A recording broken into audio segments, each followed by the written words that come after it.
Hi friends, welcome back to Meenakshi YouTube channel. இன்றைக்கி என்ன பார்க்க போகிறீங்கன்னு பார்த்தீங்கன்னா, பட்டர் பீன்ஸ் கிரேவி. இந்த பட்டர் பீன்ஸ் கிரேவி வந்து டேஸ்ட் சூப்பராக இருக்கும். Protein rich food. இது வந்து குழந்தைங்களுக்கு கொடுத்திங்கன்னா ரொம்ப ஹெல்த்தியான ஃபுட்டு. நான் வந்து பட்டர் பீன்ஸ் வந்து தோடு உரித்து எடுத்து வச்சுருக்கேன். அதுக்கப்புறம் அதுக்கு தேவையான இன்க்ரீடியன்ஸ் என்னென்னு பார்த்தீங்கன்னா, வெங்காயம் 2, தக்காளி 2, தேங்காய், ஜீரகம், பெருஞ்சீரகம், வீட்டில் அரைச்ச குழம்பு மிளகாத்தூள் வந்து நான் இதுக்கு தேவையான இன்க்ரீடியன்ஸ் எடுத்து வச்சுருக்கேன். இதெல்லாம் ஃபஸ்ட்டு வந்து நமக்கு கிரேவி திக்னஸ் கிடைக்கணும்னா நம்ம வந்து இது எல்லாத்தையுமே ஃபைன் பேஸ்ட்டாக அரைச்சி எடுத்தால் தான் கிடைக்கும். அதனால் நான் எல்லாத்தையுமே ஃபஸ்ட்டு நல்லா பச்சை வாசம் போகிற வரைக்கும் வந்து வதக்கிக்கிறேன். இது வதக்கிக்கிட்டு நம்ம மிக்ஸி ஜாரில் மாற்றி ஃபைன் பேஸ்ட்டாக அரைச்சோம்னா இது வந்து நல்லா திக்னஸ் கிரேவியாக கிடைக்கும். ஹோட்டல் ஸ்டைலில் கிடைக்கும். ரொம்ப டேஸ்ட்டாக இருக்கும். செஞ்சிங்கன்னா திரும்ப திரும்ப விரும்பி சாப்பிடுவீங்க. ஃபஸ்ட்டு கடாயில் கடுகு போட்டு அப்புறம் கருவேப்பிலை போட்டு தாளிச்சிக்கிறேன்.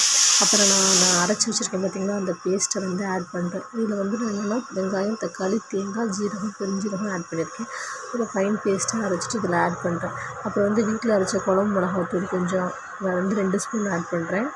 அதுக்கப்புறம் வந்து கொஞ்சோண்டு கரம் மசாலா, கொஞ்சோண்டு மஞ்சள் தூள், 1 ஸ்பூன் மஞ்சள் தூள், 1 ஸ்பூன் கரம் மசாலா வந்து ஆட் பண்ணுறேன். ஆட் பண்ணி நல்லா கொதிக்கணும். நல்லா கொதித்ததுக்கப்புறமா நம்ம வச்சுருக்க பட்டர் பீன்ஸை வந்து போட்டு கொதிக்க வச்சு எடுத்திங்கன்னா சுவையான பட்டர் பீன்ஸ் கிரேவி ரெடி. இது ரொம்ப ப்ரோட்டீன் ரிச் ஃபுட்டு. ரொம்ப டேஸ்ட்டாகவும் இருக்கும். இது வந்து இட்லி, தோசை, சப்பாத்தி இதுக்கு மாதிரி சைட் டிஷ்ஷாக வச்சு சாப்பிட்லாம். செம்மையாக இருக்கும். லாஸ்ட்டு ஃபைனல் டச்சாக வந்து இதில் வந்து கொத்தமல்லி இலை தூவி இறக்குனீங்கன்னா சுவையான பட்டர் பீன்ஸ் கிரேவி ரெடி. இந்த மாதிரி வீடியோஸ் பார்க்க என்னோடய சேனலை சப்ஸ்கிரைப் பண்ணுங்கள்.